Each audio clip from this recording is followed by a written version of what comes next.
Hello दोस्तों, ये कहानी है एक ऐसे कमज़ोर एंशिएंट गॉड की जिसके एंसेस्टर अपने वक्त में सबसे ज़्यादा पावरफुल योद्धा थे। क्योंकि उसका फादर एक हाफ डीमन था, इस वजह से हमारा हीरो पैदा होते ही एक नॉर्मल बच्चे के रूप में जन्म ले लिया था।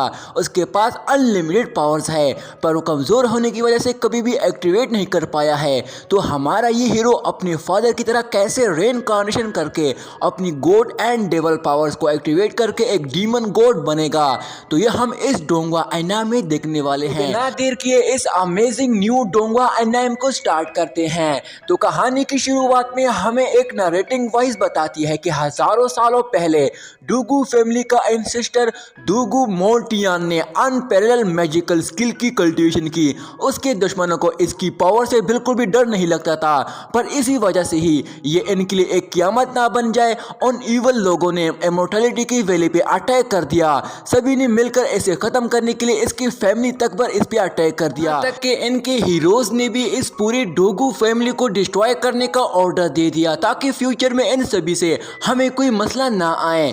डोगू मोर्टियन को जब पता चला कि सिचुएशन अब आगे से ज्यादा बढ़ रही है, तो उसने तुरंत ही अपनी मैजिकल स्किल्स को इंक्रीज करने के लिए उस डिवाइन स्टोन की कल्टीवेशन की। उसका यंग मास्टर डोगू टियानमू बहुत ही ज्यादा गुस्से में होने की वजह से वो फाइट करने से डर रहा था, और इस वजह से ही वो अपने डीमन रूप में आ गया। उसे खुद पे कंट्रोल नहीं था, जिसकी वजह से उसने एक ही झटके में उन सभी को पूरी तरह एक साथ डिस्ट्रॉय करके उन्हें खत्म कर दिया, जिस वजह से हर तरफ लाशों की ढेर बन गई।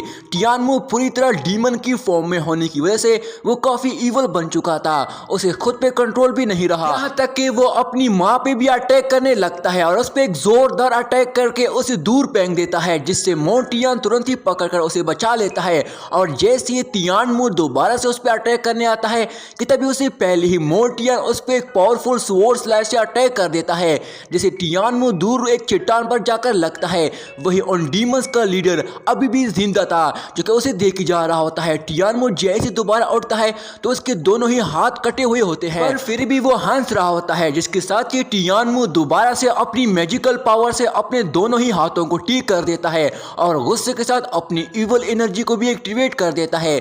वही मोर्टियन उसे जान से मारने के लिए उस पर अटैक करने लगता है कि तभी उसकी वाइफ उसे रोकते हुए मना कर देती है। ये देखकर टियानमू तुरंत ही वहां से भाग जाता है और फिर दोबारा कभी वापस नहीं आता। इसके बाद वो जगह दोबारा से एक खूबसूरत जगह बन जाती है। इसके बाद हमें कई सालों बाद का सीन दिखाया जाता है, जहाँ हम टियानमू के घर को देखते हैं। उसका ग्रैंडफादर और वो दोनों ही घर के बाहर इंतजार कर रहे होते हैं, क्योंकि अंदर उसकी वाइफ एक बच्चे को जन्म देती है। उसकी वाइफ जैसी उठकर उस बच्चे के हाथ को देखती है तो काफी ज्यादा शौक हो जाती है। इसके साथ ही वो बच्चा काफी खतरनाक किस्म की एनर्जी आसमान की तरफ रिलीज करता है। तभी उसका फादर और उसका हस्बैंड तुरंत ही अंदर आ जाते हैं और उससे पूछते हैं कि क्या हो गया, जिस पर लड़की उन्हें जवाब देती है कि इस बच्चे के हाथ में तो इवल साइन है और इसने अभी अभी ब्लड एनर्जी रिलीज की है और उस साइन से इसका खून भी निकल रहा है। तभी उस बच्चे का ग्रैंडफादर उसके दोनों हाथों को चेक करता है तो उस पे मिस्टीरियस साइन वर्ड बना होता है। ये देखकर टियानमू तुरंत ही अपने फादर को डिवाइन स्टोन देता है। इसे देखकर उसका ग्रैंडफादर उसे कहता है कि हमारे एंसेस्टर जेनटियान ने इस डिवाइन स्टोन को छोटे बच्चों के लिए ही बनाया है, ताकि वो इसकी मदद से अपनी पावर्स को एक्टिवेट कर सके। जिस पर उसका बेटा उसे पूछता है कि फादर, इसे तुम्हारा क्या मतलब हुआ। जिस पर उसका ग्रैंडफादर उसे जवाब देता है कि एंसेस्टर की तरफ से ये एक ट्रेडिशन है, जो कि हर हजार साल बाद हम ये डिवाइन स्टोन दूसरे बच्चे को पास करते हैं। इस वैली के सभी न्यू बच्चे इटर्नल लाइफ के लिए पैदा हो गए हैं। इसके साथ ही वो डिवाइन स्टोन उस बच्चे के पास ले जाता है और वो डिवाइन स्टोन उस बच्चे की इवल साइन को भी ऑब्जर्व करने लगता है कि तभी अचानक से उन पे कोई एरो से अटैक करता है, जैसे वो ग्रैंडफादर अपने 2 उंगलियों से ही पकड़ लेता है, पर तभी उन एरोस का अटैक बढ़ने लगता है, जिस पर वो तुरंत ही अपनी पावर से एक शील्ड बैरियर एक्टिवेट कर देता है। तभी हम डीमन सेट के सभी सोल्जर्स को देखते हैं, जो कि अपने क्रॉसबो से उन पे एरो से अटैक कर रहे होते हैं। तभी वो मास्टर उनसे फाइट के लिए वहां बाहर आ जाता है और वो सभी सोल्जर्स उसको देखकर ही तुरंत ही एक साथ उस पर अटैक करना शुरू हो जाते हैं। पर वो मास्टर अपनी मार्शल आर्ट कुंग फू की मदद से बड़ी ही आसानी से उनमें से हर एक को दूर फेंक रहा होता है। तभी एक सोल्जर मौका देकर उसके घर के अंदर चला जाता है और जैसे ही उस बच्चे से वो डिवाइन स्टोन छीनने की कोशिश करता है और जैसे अटैक करने लगता है, तभी इससे पहले ही टियानमू उसे एक जोरदार लात मार के उसे पीछे दूर फेंक देता है। दूसरी तरफ वो मास्टर अकेले ही उन सभी सोल्जर से फाइट कर रहा होता होता है कि तभी वो एक पर्सन के अटैक को रोकते हुए उसे कहता है कि आखिर तुम लोगों को किसने भेजा है। जिस पर वो पर्सन उसे हंसते हुए जवाब देता है कि ये तो तुम जल्दी जान जाओगे। ये देखकर वो मास्टर तुरंत ही गुस्से के साथ अपनी मार्शल स्पिरिट सोल बॉडी को बाहर निकाल लेता है और उस इवल सोल्जर पे पावरफुल एनर्जी से शूट करके उसे पूरी तरह खत्म कर देता है। तभी वो वापस जाने लगता है कि अचानक से दूसरा इवल सोल्जर उस पर अटैक करने आता है, जिसे ग्रैंड मास्टर बड़ी मुश्किल से उसके अटैक से खुद को बचा लेता है और जैसे दोबारा उठने लगता है कि तभी तुरंत ही वो सोल्जर उसे एक जोरदार लात मार के उसे पीछे कर देता है। जिस पर वो मास्टर उसे कहता है कि तुम्हें लगता है कि मैं तुम्हारे 2 से 3 अटैक से इंजर्ड होकर कमजोर हो जाऊंगा, आखिर हो कौन तुम। पर तभी वो इवल सोल्जर उस पर दोबारा से अटैक करने आता है। दूसरी तरफ अंदर से उसका ग्रैंडसन उस सोल्जर को मार के उसकी तरफ फेंक देता है, जिसकी वजह से वो सोल्जर्स उसके साथ ही दूर जाकर गिरता है। तभी मास्टर का ग्रैंडसन भी बाहर आ जाता है और उसे कहता है कि ग्रैंडफादर माफ करना, मुझे थोड़ी देर हो गई है, क्या तुम ठीक तो हो ना। जिसके साथ ही वो दोनों एक साथ उस सोल्जर पे अटैक करते हुए उससे फाइट करने लगते हैं। ये इवल सोल्जर काफी ज्यादा पावरफुल था क्योंकि अकेले ही इन दोनों को डिफेंड कर रहा था। पर तभी मास्टर दोबारा से अपनी मार्शल स्पिरिट सोल बॉडी को बाहर निकाल लेता है और उस इवल सोल्जर पे अटैक करने लगता है।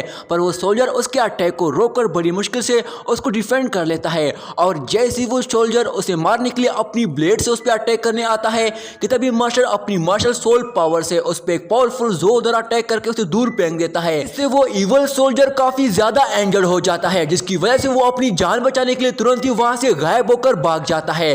जिसके बाद उसका ग्रैंडसन उसे कहता है कि फादर ये यहाँ क्यों आए थे। जिस पर मास्टर उसे जवाब देता है कि ये लोग यहाँ डिवाइन स्टोन को हासिल करने के लिए आए थे। मेरे डूगू फैमिली के बारे में ज्यादा किसी को भी नहीं पता है और ना ही कोई भी इतनी आसानी से हमसे कोई भी पंगा ले सकता है। अब इन लोगों ने ये जगह भी देख ली है, हम यहाँ ज्यादा देर तक नहीं रुक सकते हैं, जल्दी से अपना सामान बांधो, जल्द से जल्द अपने बच्चे के साथ यहाँ से निकलना होगा। इसके बाद वो दोनों अंदर आ जाते हैं और वो तियानमू अपने बेटे को उठाकर उनसे कहता है कि मेरा बच्चा काफी ज्यादा मासूम लग रहा है, मैं इसका नाम बाई टियान रखूंगा। इसके साथ ही दोस्तों यहाँ पे ये सीन चेंज हो जाता है जब हमें कुछ सालों का बाद का सीन दिखाया जाता है, जहाँ हम एक सिटी में बाई टियान को देखते हैं जो कि अपने दोस्त से मिलने के लिए उसके घर आ जाता है। उसका दोस्त फैंग अपनी मार्शल आर्ट की प्रैक्टिस कर रहा होता है और उसे बाई टियान वहां देखकर उसे कहता है कि फैंग मैंने काफी वक्त से तुम्हें देखा नहीं, आखिर कहाँ थे तीन दोनों से, मैंने तुम्हें कितना बहुत मिस किया, तुम्हें पता भी है। इस पर फैंग उसे कहता है कि मैं ठीक हूँ, पर ये बता क्या तुम्हें पता चल गया है कि मेरी बहन वापस आ गई है और मुझे लगता है कि तुम बस खास सिर्फ उसके लिए ही यहाँ आए हो। इस पर बाई टियान उसे कहता है कि अरे ऐसी बात नहीं दोस्त, सच में मैं तुम्हें देखने के लिए आया हूँ, तुम मेरे बेस्ट फ्रेंड हो यार। इस पर फैंग तुरंत ही उसे पंच मार के पीछे कर देता है। इस पर बाई टियान उसे कहता है कि ये क्या है। इस पर फैंग स्टाइल मारते हुए उसे कहता है कि C2 फैमिली का रूल है, जो भी हमारे घर आने की कोशिश करता है उससे पहले फाइट करो। इस पर बाई टियान उसे जवाब देता है कि पिछले महीने भी मैंने तुमसे काफी मार खाई थी यार, और अब तुमने प्रैक्टिस करके खुद को और भी ज्यादा अपग्रेड बना दिया है। पर फैंग उसकी एक भी नहीं सुनता और सीधा उस पर अटैक करना शुरू हो जाता है। वहीं बाई टियान भी उसके हर अटैक को रोककर डिफेंड कर रहा होता है और उसे कहता है कि क्या तुम सीरियस हो। कि तभी फैंग अपनी पावर से उस पर अटैक करता है पर बाई टियान छलांग लगाकर ऊपर चला जाता है। ये देखकर फैंग उसे कहता है कि अरे वाह भाई, तुमने तो किंग कोंग टेक्निक भी सीख ली है, मेरे आगे पर ये सब कुछ मेरे आगे कुछ भी नहीं है। जिसके साथ ही वो दोबारा से बाई टियान पे पंच अटैक करते हुए दोबारा से उस पर अटैक करना शुरू हो जाता है। फैंग रोकने का नाम ही नहीं ले रहा होता है। इस पर तुरंत ही बाई टियान अपनी डिवाइन स्टोन की पावर से उस पर अटैक करते हुए उसे पीछे कर देता है। इस पर फैंग उसे कहता है कि भाई तुम ये चीटिंग कर रहे हो, तुम कंग फू फाइट में एक मर्डर वेपन का इस्तेमाल कर रहे हो, ये कैसे कर सकते हो तुम। इस पर मोटियन उसे कहता है कि ये कोई मर्डर वेपन तो नहीं है, पर तभी उसके हाथ से वो डिवाइन फिसल जाता है। इसके साथ ही वो भी उसके साथ ही नीचे गिर जाता है। इसके बाद वो दोनों ही अपनी फाइट खत्म कर देते हैं। जिसके बाद फैंग बाई टियान से पूछता है कि भाई तुम्हें मार्शल आर्ट बहुत ही पसंद है, पर फिर भी तुम 3rd ग्रेड कंग फू की प्रैक्टिस क्यों करते हो। अगर सही से देखो तो भाई सच में तुम तो मुझे भी नहीं हरा सकते हो, मैं ये सब अपनी सिस्टर को कैसे बताऊंगा।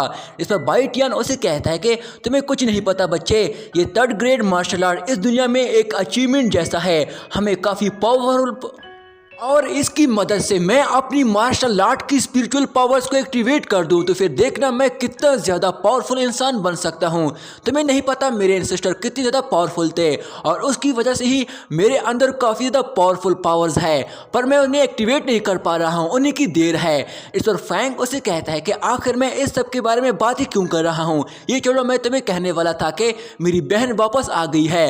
हर वक्त वो परेशान दिखाई दे रही होती है, उसे कोई पंगा मत लेना वरना वो जोर से थप्पड़ मार देगी और इससे काफी ज्यादा तुम्हें दर्द होगा। इस पर वाइट यान उसे कहता है कि वो काफी जोर से मारती है, मुझे पता है। इसके साथ ही फैंग की बहन बाहर आ जाती है और उन दोनों से पूछती है कि यहाँ इतना शोर क्यों है, जिस पर फैंग बात चेंज करते हुए उसे कहता है कि आज बहुत ही ज्यादा ठंड है और अपनी बहन को देखकर फैंग से कहता है कि अरे वाह, सिस्टर ने तो कितनी ज्यादा खूबसूरत कपड़े पहने हैं, देखो तो सही कितनी बहुत ही प्यारी पावरफुल लग रही है। वही वाइट यान उसे देखकर तो उसकी पूरी तरह होश उड़ जाते हैं और वो उसको देख ही जा रहा होता है। ये देखकर फैंग उन्हें कहता है कि ठीक है मैं जा रहा हूँ, जिसके साथ ही वो वहाँ से चला जाता है। पर उसकी बहन बाइटियन को देखकर शर्माते हुए वहाँ से जाने लगती है कि तभी बाइटियन उसे रोकते हुए उसे कहता है कि रुको, तुम कुछ कहने वाली थी मुझे। जिस पर वो उसे कहती है कि बाइटियन, काफ़ी वक्त से मैंने तुम्हें कभी देखा नहीं, क्या तुमने अपनी मार्शल आर्ट को इम्प्रूव किया कि नहीं। जिस पर बाइटियन उसे जवाब देता है कि इससे तुम्हारा क्या मतलब है।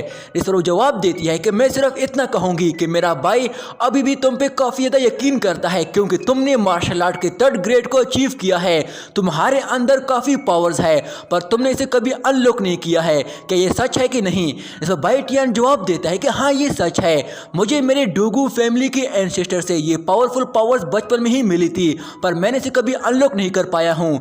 तुम ये क्यों पूछ रही हो। इस पर जवाब देती है कि दुनिया वैसी नहीं है जैसे तुम इसे समझ रहे हो, मुसीबत बता के नहीं आती, तुम्हें हर हाल में पहले से ही हर मुश्किल तैयार रहना होगा। जिस पर बाइटियन उसे जवाब देता है कि मिस कियानजिंग, तुमने हमेशा मुझ पर भरोसा किया है ना, तो अब भी मेरा इंतजार करो जब तक मैं अपनी पावर्स को एक्टिवेट ना कर दूं। और जैसे उसको पकड़ने लगता है कि तभी कियानजिंग अपनी स्वॉर्ड से उस पर अटैक करती है। बाइटियन उसे बचने के चक्कर में नीचे गिर जाता है और कियानजिंग तुरंत ही अपनी स्वॉर्ड उस पर पॉइंट कर देती है और उसे कहती है कि बाइटियन, तुम इस स्वॉर्ड को हैंडल नहीं कर सकते हो है ना। इस बाइटियन जवाब देता है कि हाँ। जिस पर कियानजिंग उसे कहती है कि तुम मुझे हमेशा यही कहते आ रहे हो कि तुम इस दुनिया का सबसे पावरफुल इंसान बनना चाहते हो, मगर यहाँ के सभी लोग तुम्हें इसी नज़र से देखते हैं कि ये लड़का एक गैंगस्टर है जिसे बस फाइट पसंद है। जिस पर वो बाइटियन से कहती है कि तुम जो फर्स्ट क्लास मार्शल आर्ट ढूंढते आ रहे हो कहाँ है वो, आखिर तुम कब अपने लिए सीरियस हो गए। इसके साथ ही वो अपनी स्वॉर्ड वापस रख देती है और उसे कहती है कि अगर ऐसे चलता रहा तो तुम अपने ही लोगों को कैसे प्रोटेक्ट करोगे, क्या तुम अपनी कियानजिंग को प्रोटेक्ट कर सकते हो कि नहीं। इसके साथ ही वो नाराज होकर वहां से चले जाती है। तभी यहाँ पे ये सीन चेंज हो जाता है जहाँ हम उसी रात को एक मेन बाजार को देखते हैं जहां फैंग और बाइटियन एक रेस्टोरेंट में बैठकर ड्रिंक कर रहे होते हैं। फैंग उसे कहता है कि क्या सच में दोबारा से मेरी बहन ने तुम्हारी बेइज्जती कर दी है। जैसे बाइटियन उसे कहता है कि उसने मुझे कहा कि मैं एक गैंगस्टर जैसा हूं जिसे फाइट पसंद है, मैं वाकई में काफ़ी हार्ड प्रैक्टिस करता आ रहा हूं पर अपनी पावर्स आज तक एक्टिवेट नहीं कर पाया हूं, इसमें मेरी क्या गलती है। क्या मेरे एंसेस्टर ने झूठ बोला है कि मेरे अंदर स्पिरिचुअल पावर्स है। इसे फैंग उसे कहता है कि अरे भाई तुम परेशान क्यों हो रहे हो, ये दुनिया बहुत ही खूबसूरत है, क्या हुआ अगर तुम एक मार्शल आर्टिस्ट नहीं हो पर तुम ड्रिंक तो कर सकते हो। इसे बाइटियन उसे कहता है कि तुम जो मेरे लिए एंटीडोट ढूंढ के लाए थे उसके लिए तुम्हारा बहुत ही शुक्रिया। इस पर फैंग उसे जवाब देता है कि अरे हम भाई की तरह है, थैंक यू किस बात का। कि तभी बाइटियन उसे तुरंत ही पकड़कर उसे कहता है कि गधे, तुम्हारी वजह से कियानजिंग मुझे एक गैंगस्टर समझती है, तुम ही तो मुझे हर बार फाइट के लिए मजबूर कर देते हो। वहीं उस रेस्टोरेंट में 2 आदमी एक लड़की को छेड़ रहे होते हैं। वो मोटा आदमी जबरदस्ती उस लड़की को किस करने की कोशिश कर रहा होता है। इस पर तुरंत ही बाइटियन उसके सर पे एक कप दे मारता है। इस पर वो आदमी गुस्से के साथ उसे कहता है कि ये किसने किया। जिस पर बाइटियन उसे कहता है कि ये लड़की जब तुझ जैसे बहन के साथ नहीं रहना चाहती है तो जबरदस्ती उसके साथ करने की कोशिश क्यों कर रहे हो। जिस पर वो आदमी उसे कहता है कि अपने काम से काम रख बच्चे। इसके साथ ही वो एक जार उठाकर उसकी तरफ फेंक देता है पर बाइटियन को नहीं लगता। इस पर बाइटियन उसे कहता है कि अब तो तुम सच में एक शरीफ इंसान नहीं लग रहे हो, तुम तो एक विलन हो, तुम्हें तो सबक सिखाना ही होगा। ये सुनकर वो आदमी तुरंत ही गुस्से के साथ उस पर अपनी स्वॉर्ड से अटैक करने जाता है। जिसे देखकर बाई टियान काफी घबरा जाता है, पर तभी इससे पहले ही मिस कियांग उसकी स्वॉर्ड को टुकड़े टुकड़े करते हुए उसे एक लात मार के दूर फेंक देती है और उस आदमी से कहती है कि मेरे बाई टियान को हट करने की हिम्मत भी मत करना। ये देखकर बाई टियान खुद से कहता है कि आखिर ये यहाँ क्यों आई है, क्या ये मेरा पीछा कर रही थी? कि तभी वो आदमी कियांग से कहता है कि लड़की तुम तो काफी ज्यादा खूबसूरत हो, मैंने तुम्हारे लिए कुछ वाइन तैयार किया है, मैं चाहता हूँ आप भी मेरे साथ इस वाइन का मजा लो। इसके साथ ही वो कियांग पे अपना खंजर पॉइंट करता है। ये देखकर मिस कियांग तुरंत ही अपने एक ही स्वॉर्ड स्लैश अटैक से उसे पीछे दूर फेंक देती है, जिस पर वो आदमी खुद से कहता है कि इस लड़की की इतनी हिम्मत, और उसे कहता है कि लड़की आखिर कौन हो तुम? जिस पर कियांग उसे जवाब देती है कि जो कमजोर पे हाथ उठाते हैं उन्हें जानने की कोई जरूरत नहीं है कि मैं कौन हूँ। इसके साथ ही वो उस आदमी पे अटैक करते हुए उसके खंजर को तोड़ देती है। वो आदमी अपनी जान बचाने के लिए तुरंत ही वहां से भागना शुरू कर देता है, पर तभी कियांग उसके पीछे आते हुए उस पर अटैक करने लगती है। वो आदमी उस पर बच रहा होता है और जैसे वो अपनी स्वॉर्ड से उस पर पावरफुल अटैक करती है कि तभी एक मिस्टीरियस आदमी अपनी स्पिरिचुअल पावर पाम हैंड से उसे रोककर उसे पीछे कर देता है। मुझे बिल्कुल भी नहीं पता कि आखिर तुम किस मास्टर की डिजाइबल हो, पर मेरा नाम लू जिन लुंग है जो कि लो टियान प्लेस से बिलोंग करता हूँ। जिस पर कियांग उसे जवाब देती है कि मेरी Z2 फैमिली यहाँ चिंगफेंग सिटी आई है, बाहर आने वाले को मैं यहाँ कोई भी गलती करने नहीं दे सकती हूँ। इस पर जिन लुंग उसे जवाब देता है कि अच्छा तो Z2 फैमिली से एक यंग लड़की भी आई है, मेरे इस भाई ने तुम्हें काफी तंग किया होगा है ना, इसलिए मैं तुम्हें आपसे माफी मांगता हूँ, मुझे माफ कर दे और इसे भी माफ कर दे। इसके साथ ही वो वहां से चला जाता है। तभी वो दूसरा आदमी भी उसके पीछे चला जाता है। इसके साथ ही कियांग अपनी स्वॉर्ड वापस रख देती है और फिर बिना कुछ बोले वहां से जाने लगती है कि तभी बाई टियान उसे रोकने को कहता है। इस पर कियांग उसे जवाब देती है कि मैं तुम्हारे साथ ज्यादा देर नहीं रुक सकती हूँ, इसके लिए मुझे माफ करना, क्योंकि मेरे डैड ने मुझे कहा है कि जब तक तुम किंग लेवल पे ब्रेक थ्रू नहीं कर लो तभी तुम इसे शादी कर सकती हो, और तुम इस बात को अब याद रखना। इसके साथ ही वो वहां से जाने लगती है कि तभी फैंग उसे कहता है कि मैं तो बस आपको थैंक यू कहना चाहता हूँ। इसके साथ ही कियांग तुरंत ही रुक जाती है और उसे कहती है कि थैंक यू कहने की कोई जरूरत नहीं है, और इतना कहती ही वो वहां से चली जाती है। तभी पीछे से बाई टियान उसे कहता है कि आज नहीं तो कल जल्दी मैं ही वो इंसान बनूंगा जो तुम्हें प्रोटेक्ट करेगा। तभी फैंग उसे कहता है कि भाई तुम उदास ना हो। जिस पर बाई टियान उसे कहता है कि अरे मैं क्यों उदास हूँगा, मैं तो बस खुद को पहले से भी ज्यादा बेटर समझ रहा हूँ। और इसके साथ ही वो भी वहां से जाने लगता है। इस पर फैंग उसे कहता है कि भाई रुको, तुम आखिर कहाँ जा रहे हो? इस पर बाई टियान उसे जवाब देता है कि मैं मार्शल आर्ट की प्रैक्टिस करने जा रहा हूँ। इसके साथ ही फैंग भी उसके साथ चला जाता है। तभी यहाँ पे ये सीन चेंज हो जाता है जहाँ हम मिस कियांग को देखते हैं जो कि अकेले ही चांद को देख रही होती है और खुद से कहती है कि बाई टियान मुझे माफ कर देना। तभी पीछे से एक पर्सन उसे कहता है कि ये रेस्टोरेंट में तुम्हारा टाइम पे आना सच में एक इत्तेफाक सा था, मुझे इस बात से बिल्कुल डर नहीं लगता कि तुम एक खतरनाक इंसान हो। इसके साथ ही वो नीचे आ जाता है। जिस पर मिस कियांग उसे कहती है कि तुम्हें क्या चाहिए? इस पर वो पर्सन उसे जवाब देता है कि इतनी जल्दी क्या है, तुम जल्दी जान जाओगी, पर अगर तुम इस मामले में शामिल हो गई तो तुम उसे हमारे मकसद से दूर कर दोगे और इस वजह से तुम्हें डर है कि उसकी जान खतरे में है। इसके साथ ही वो धीरे से आगे बढ़ता है कि तभी मिस कियांग तुरंत ही अपनी स्वॉर्ड बाहर निकालकर उसकी तरफ पॉइंट कर देती है। जिस पर्सन उसे कहता है कि मैं नहीं चाहता कि तुम मेरे और उस लड़के के बीच में आओ क्योंकि ये तुम्हारे लिए भी अच्छा रहेगा। इस पर कियांग उसे जवाब देती है कि अगर उसे कुछ भी हुआ तो इस दुनिया के सभी लोग तुम्हारे पीछे पड़ जाएंगे, तुम्हारे लिए चुपने के लिए भी कुछ नहीं बचेगा और ना कुछ मिलेगा, तुम्हारी जान ज्यादा देर तक टिक नहीं पाएगी। तभी वो बोलने वाला ही होता है कि तभी कियांग उसे पीछे करते हुए उसे कहती है कि मैं तुम्हें उसे ढूंढने भी नहीं दूंगी, मगर मुझे उम्मीद है जो तुमने जो अभी कहा है तुम वो जरूर करोगे क्योंकि मैं तुम्हें कभी नहीं छोड़ने वाली। इसके साथ ही वो उस पर्सन पे स्वॉर्ड स्लैश अटैक कर देती है, पर वो पर्सन उससे पीछे हट जाता है। जिस पर वो जवाब देता है कि याद रखना हम सभी इस प्लान का एक हिस्सा है, और इतना कहकर वो वहां से चला जाता है। इसके साथ ही यहाँ पे भी ये सीन चेंज हो जाता है जहाँ हम बाई टियान को देखते हैं जो कि चुपके से अपने घर के अंदर जा रहा होता है क्योंकि काफी रात हो चुकी होती है। वो जैसे अंदर जाता है तो उसे कोई भी दिखाई नहीं दे रहा होता है। इस वजह से वो खुशी से धीरे धीरे आगे बढ़ने लगता है।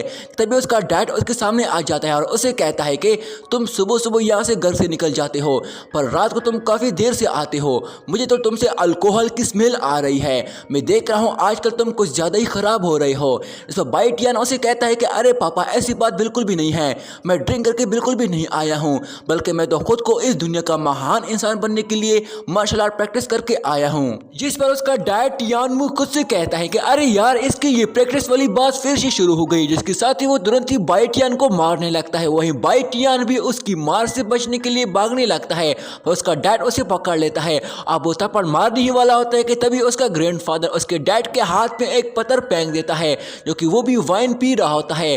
जिस पर उसे कहता है कि बाइटियन अभी बच्चा नहीं रहा, इसे भी अब दुनिया देखने का हक है। इसके साथ ही वो नीचे आ जाता है। बाइटियन तुरंत ही अपने ग्रैंडफादर के पीछे छुप जाता है। दादाजी बिल्कुल सही कह रहे हैं। जिस पर टियानमू अपने फादर से कहता है कि डैड, ये लड़का सारा दिन आवारागर्दी करता रहता है, रोज ड्रिंक करता है और ऐसी बेवकूफ़ों वाली बातें करता है।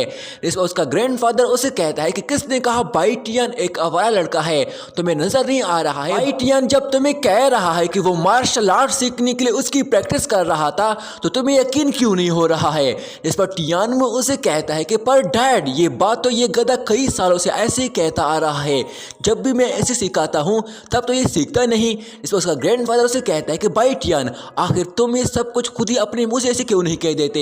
इस पर बाइटियन हार्ट हो जाता है और उसे कहता है कि दादाजी, मैं सच में फर्स्ट क्लास कंफू सीखना चाहता हूँ, आप और पिताजी मुझे सिखा सकते हो, प्लीज मुझे सिखाओ। इस पर उसका डैड उसे कहता है कि बोलने से कुछ भी नहीं होता। जिस पर उसका ग्रैंडफादर अपने बेटे से कहता है कि मैं ही कल से इस बच्चे को सिखाऊंगा, हर दिन माउंटेन के पीछे इसे पीछे वाले बैम्बू गार्डन जाना होगा। और बाइटियन से कहता है कि तुमने वहां बैम्बू ट्री की मदद से उनके ऊपर चढ़ते हुए भागते हुए अपनी प्रैक्टिस करनी है और एक साइड से शुरू होकर दूसरी साइड तक ऐसे ही छलांग लगाते हुए पहुंचना है और तुम्हारे पैर कभी भी जमीन पे नहीं आने चाहिए, वरना अगर तुम किसी भी बैम्बू से गिर गए तो तुम्हें दोबारा से शुरू से स्टार्ट करना होगा और शाम होने से पहले ही तुम घर आओगे। मैं तुम्हें अपने धुगु फैमिली की यूनिक टेक्निक स्किल भी सिखाऊंगा, यहाँ तक कि ऐसे टेक्निक और स्किल जैसे किंग मिंग भी ऐसे मूव नहीं कर पाएगा। ये सुनकर बाइटियन हैरान होते हुए खुद से कहता है कि किंग मिंग भी मूव नहीं कर पाएगा, मैं भी ये सीखना चाहता हूँ, मुझे आपकी ये डील मंजूर है। इसके साथ ही वो वहां से निकल जाता है। टियानमू अपने डैड से कहता है कि हमारे लिए ये इतना आसान नहीं होगा। इस पर उसका डैड उसे कहता है कि सोचो हमारा ये बाइटियन किसी मुसीबत पे पड़ गया तो ये खुद को प्रोटेक्ट कैसे करेगा, पर तुम परेशान ना हो, हमारी फैमिली इस दुनिया की किसी भी मुसीबत से कभी भी नहीं भागती, हमने हजारों साल ऐसे ही गुजारे हैं और काफी युद्ध लड़े हैं। इस पर टियानमू उसे कहता है कि मैं जानता हूँ डैड, मगर मैं इसे अब और बर्दाश्त नहीं कर सकता हूँ, ये दुनिया बस खून से पड़ी है। जिस पर उसका डैड उसे हंसते हुए कहता है कि ये खून बस उन दुश्मनों का है। इसके साथ ही वो दोनों अंदर की तरफ चले जाते हैं और यहाँ पे ये सीन चेंज हो जाता है। वहीं अगले दिन हम बैम्बूज गार्डन को देखते हैं जहाँ बाइटियन पहुंच जाता है और वो उन्हें देखकर खुद से कहता है कि मैं यहाँ से स्टार्ट करूंगा और एंड तक जाऊंगा, जमीन टच नहीं करूंगा। जिसके साथ ही वो तुरंत ही जैसी उन बैम्बूज पे छलांग लगाते हुए आगे बढ़ने लगता है, तभी उसका पैर फिसल जाता है और वो नीचे गिर जाता है। तभी बाइटियन दोबारा कोशिश करता है और वो दोबारा से नीचे गिर जाता है। तभी बाइटियन एक टोकरी पे कुछ पत्थर अपनी पीछे बांधकर उन बैम्बू ट्री पर चढ़कर अपना टास्क कंप्लीट करने की कोशिश करता है, पर वो दोबारा से गिर जाता है। तभी बाइटियन को खुद से कहता है कि मुझे यकीन नहीं हो रहा है, मैं इन बैम्बू ट्रीज को क्रॉस भी नहीं कर पा रहा हूँ। बाइटियन दोबारा कोशिश करता है और दोबारा फेल हो जाता है। इसके बाद हम देखते हैं कि बाइटियन उल्टा होकर अपने पैरों से एक पत्थर को उठाकर उसे लेके जा रहा होता है कि तभी वो दोबारा से फिसल कर दोबारा से गिर जाता है। बाइटियन काफी ज्यादा थक चुका होता है, जिसकी वजह से वो वहीं पे लेट जाता है और यहाँ तक कि ये काफी रात हो जाती है। बाइटियन वहीं पे पड़ा होता है। तभी बाइटियन उठ जाता है और खुद से कहता है कि ये बैम्बू ट्रीज मेरा वेट नहीं उठा पा रही है, मैंने काफी हैवी स्टोन उठाकर भी जम लगाने की कोशिश की, पर बैम्बू ट्री संभल ही नहीं पा रही है, पता नहीं मैं क्या गलती कर रहा हूँ। तभी बाइटियन आसमान की तरफ देखता है, जिसके साथ ही यहाँ पे सीन चेंज हो जाता है, जहाँ फ्लैशबैक में देखते हैं बाइटियन इसी बैम्बू गार्डन में मिस कियानी के साथ था। वो दोनों अपना खूबसूरत पल एक साथ गुजार रहे होते हैं। बाइटियन उसे कहता है कि आपको यहाँ कैसा लग रहा है, क्या तुम्हें अपने घर से भी ज्यादा मजा तुम्हें यहाँ आ रहा है कि नहीं? जिस पर कियानी उसे कहती है कि हाँ सही कहा, पर बाइटियन आप वाकई में बहुत ही अच्छे इंसान हो, आपने मुझे इस साल काफी अच्छी जगह दिखाई है। मेरे डैड ने कहा था कि जो लोग हार्ड प्रैक्टिस करते हैं वो अपना ध्यान सिर्फ प्रैक्टिस में लगाना चाहते हैं तो वो ऐसी जगह पे आते हैं। इस वजह से मेरे डैड ने भी आपके साथ खेलने के लिए मुझे मना किया है। तो बाइटियन उसे कहता है कि अरे मुझे बस सिर्फ एक फर्स्ट क्लास मार्शल आर्ट सीखने की जरूरत है, ये तो कोई भी इतनी जल्दी कर लेगा। जिसके साथ ही कियानिंग उसका मुंह बंद करते हुए उसे कहती है कि आराम से बोलो, कहीं आपके डैड को इसके बारे में पता ना चले कि तुम्हें अभी भी फर्स्ट क्लास मार्शल आर्ट सीखनी है और तुमने तो कहा था कि वो आपको अपना डिसेबल बनाना चाहते हैं और तुम्हें तुम्हें पता है किंग लेवल मास्टर भी ऐसे डिसेबल्स को रिजेक्ट कर देते हैं। अगर ऐसा हुआ तो तुम उसे अपना चेहरा कैसे दिखाओगे? तभी बाइटियन उसे कहता है कि मैं सांस भी नहीं ले पा रहा हूँ। इसके साथ ही तुरंत ही कियानिंग उसे छोड़ देती है। तभी कियानिंग उसे कहती है कि बाइटियन, मैं जल्दी कुछ सालों के लिए मार्शल आर्ट की प्रैक्टिस के लिए वुजेंग सिटी जा रही हूँ। इस पर बाइटियन उसे कहता है कि क्या कहा, तुम एक प्रैक्टिस के लिए इतना दूर क्यों जा रही हो? इस पर कियानिंग उसे कहती है कि बाइटियन, आप इस दुनिया का नंबर 1 बनना चाहते हो, है ना? तो मैं कियानिंग भी ऐसी चाहती हूँ कि मैं वो पर्सन बनूँ जो तुम्हारे पीछे रहकर तुम्हारा सहारा बनूँ। तो इसके लिए कियानिंग को बहुत ही ज़्यादा स्ट्रॉन्ग बनना होगा। इस पर बाइटियन उसे कहता है कि मैं तुम्हें प्रोटेक्ट कर सकता हूँ, समझी?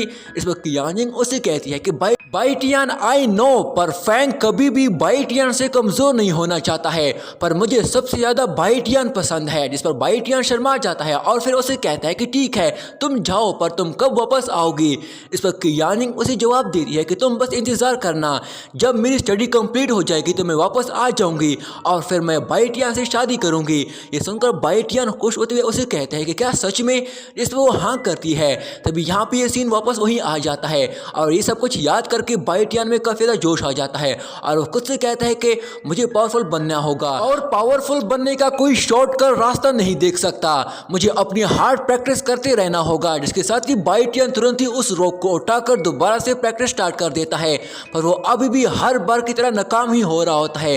तभी वहाँ उसका ग्रैंडफादर आ जाता है और उसे कहता है कि बहुत अच्छी बेटा, तुम अभी तक यहाँ हो। इस बाइटियन उठकर उसे कहता है कि मैं कोशिश कर रहा हूँ और ऐसे ही वो दोबारा से उस रॉक को उठाने की कोशिश करता है, पर उठा नहीं पाता और पीछे गिर जाता है।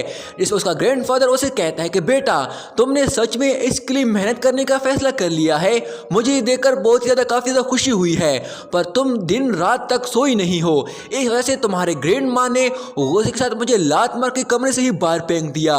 इस बाइटियन उसे कहता है कि दादाजी, मैं सच में मार्शल आर्ट की हार्ड प्रैक्टिस करना चाहता हूँ, मुझे यकीन है जो जो आपने टास्क दी है मैं उन्हें जल्दी कंप्लीट कर लूँगा, प्लीज़ दादाजी मेरे लिए कुछ दिन और दिनों तक इंतज़ार कर ले, पर मैं इस बार ये जल्दी कर लूँगा, मैं कर सकता हूँ। जिस पर उसका ग्रैंडफादर उसे कहता है कि सच में? तो तुम इस हैवी स्टोन को उठाकर सिर्फ 5 बैम्बूज के ऊपर छलांग लगाकर भी ऊपर आगे नहीं जा सकते हो, है ना? अगर तुम यही नहीं कर सकते हो तो मैं तुम्हें एक आइडिया देता हूँ, तुम उस बैम्बू की पावर्स को महसूस करो कि अपने मन पे फोकस करो, अपना मन अपनी स्पीड उस बैम्बू की वेट और टाइमिंग पे लगाओ, तुम खुद ही सीख जाओगे। और इसके साथ ही वो वहां से जाने लगता है। ये सुनकर बाइटियन खुद से कहता है कि मैं समझ गया मुझे क्या करना है।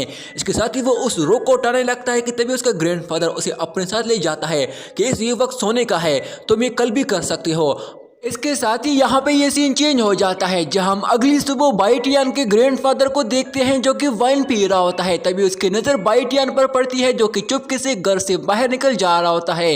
देखकर उसका ग्रैंडफादर खुद से कहता है कि इस बच्चे ने सच में खुद को पावरफुल बनाने की कसम खा ली है और इस वजह से अब ये खुद मन लगाकर अपना टास्क कंप्लीट करना चाहता है।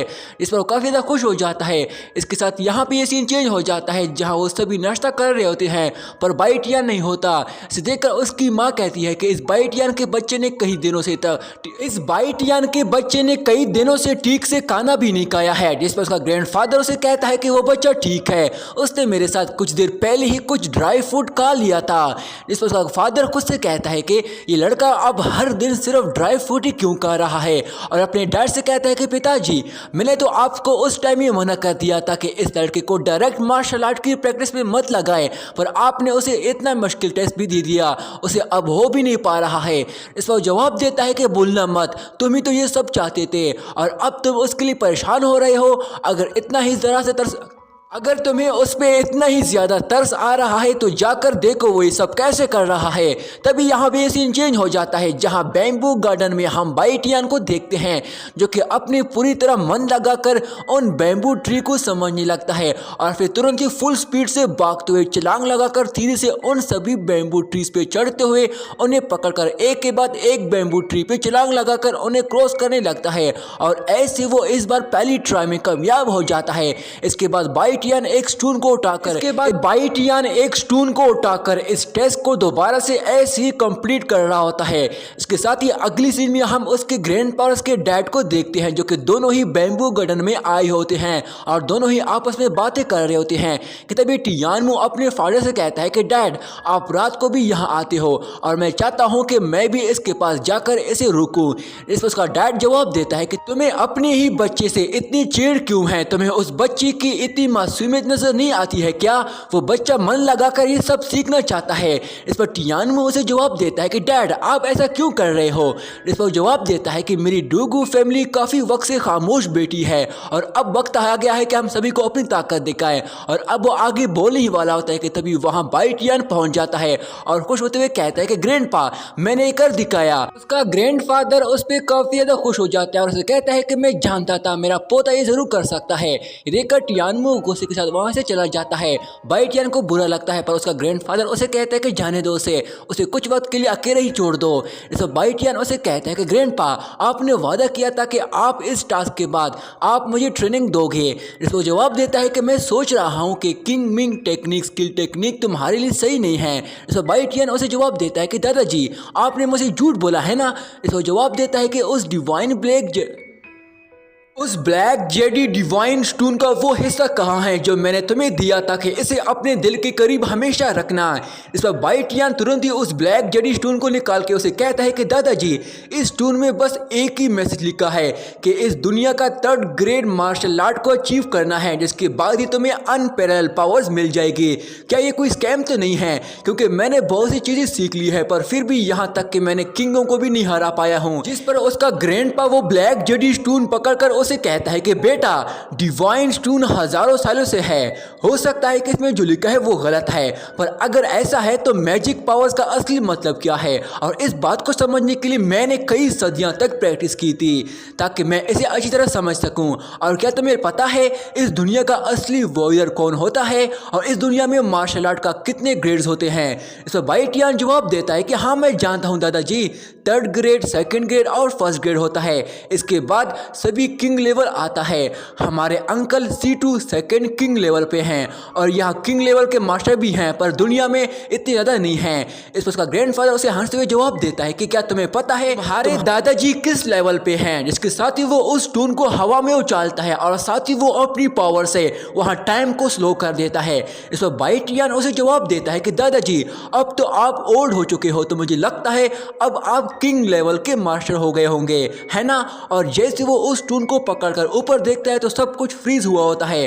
तभी उसका ग्रैंडफादर अपनी फिंगर पावर से एनर्जी रिलीज करता है जिससे सब कुछ नॉर्मल हो जाता है और उसे कहता है कि बेटा, ये मैजिक पावर्स का एम्परर लेवल है और ये अभी लेवल 1 है। ये सुनकर बाइटियन पूरी तरह शॉक हो जाता है और यहीं पे दोस्तों हमारा ये वाला एपिसोड यहीं पे एंड हो जाता है।